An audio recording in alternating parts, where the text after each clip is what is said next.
before we started working with you, we would go out and try to meet the different doctors, such as pulmonologists, cardiologists, sleep physicians. Very tough to get in with them. It took a lot of time to get in with them. They would send me a patient here or there. We would screen our own patients.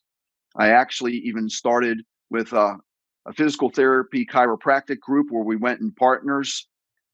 Now that we have gotten a lot of patients through your services, I'm referring these patients because I'm only a helper for the sleep physician. So now we're getting these patients not from them and referring them to the sleep physicians, to the pulmonologists. And because we're sending them so many patients, now they're reciprocating and we're getting that many patients back. Okay. So did you find that having a system where you had, 50, 60, 100 plus leads a month coming in, did it change the dynamic of your conversations with physicians? Oh, absolutely. Bottom line is if you're not feeding the physician, they're not going to feed you back so quickly. It comes down to a off the record a money situation. So, you know what? We started feeding these guys based upon all the different leads we're getting from you. And not only that, we made relationships with these patients that were CPAP intolerant. So there we go. The CPAP intolerant patients coming from Dr. Jones, who we've never met.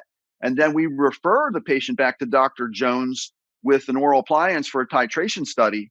All of a sudden, we're getting more and more connections with doctors we've never met before because we were able to get these patients that weren't part of a referral to us from a doctor to begin with. Yeah.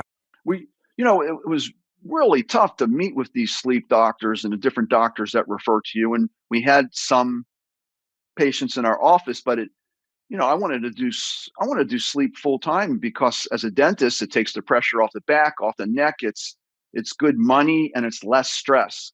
So Yeah. anytime you tell a dentist we can create less stress, less health problems, and more money, they're all in. Mm. And then I'm utilizing sleep now. We're going to be doing 2-3 days of sleep.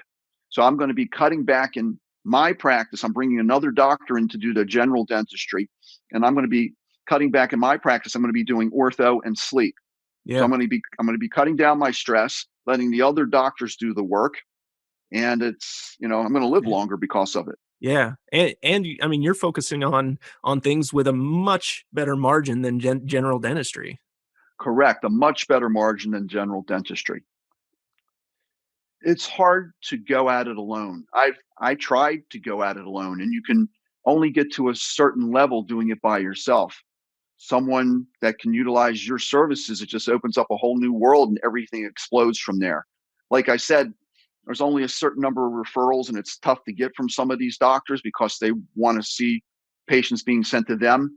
But by utilizing your services and being able to get so many leads, and now I'm able to utilize the CPAP intolerant patient that comes to us, and I create a new lead, and we're sending patients back and forth. And that's what's going to generate the constant flow is when we're sending patients to all these sleep physicians we don't know. And guess what? Now they said, oh, we got a new doctor that does appliances. I think you and I have talked about this before, but dental sleep right now is what dental implants were 35, 40 years ago. It's on the cusp of just becoming massive. Oh, Absolutely it's massive. you know what, with the proper tools and marketing that you have, there's no limit. You can make this a full sleep practice Yeah. without having to do dental if you want, like I'm going to do. I'm bringing another doctor in to do the hard work. Let me do the easier work, which is higher margins. Yeah. And the great thing is when you have a system that's bringing all those people into you, whether they're CPAP intolerant or they're experiencing the symptoms of obstructive sleep apnea and they don't know if they need something, but they're scared their doctor's going to put them into a CPAP, you have a chance, like you said, you're communicating with these physicians locally, you're creating awareness, and they're saying, who is this guy, Dr. Pinsky, who keeps sending us all of these OSA patients? What is going on? All of a sudden, they're forced to recognize the efficacy of oral appliance therapy.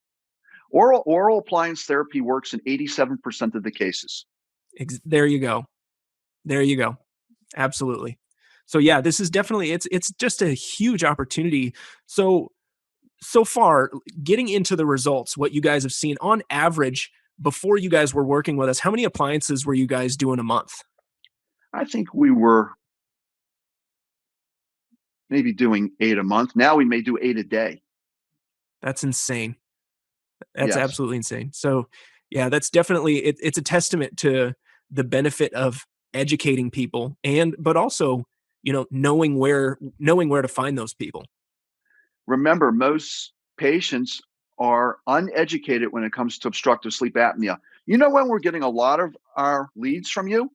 1 a.m., 2 a.m., 3 a.m. in the morning. Why are we getting it then? Because these patients can't sleep, or their wife kicks them out of bed, and then they go and surf the internet What and else can you do?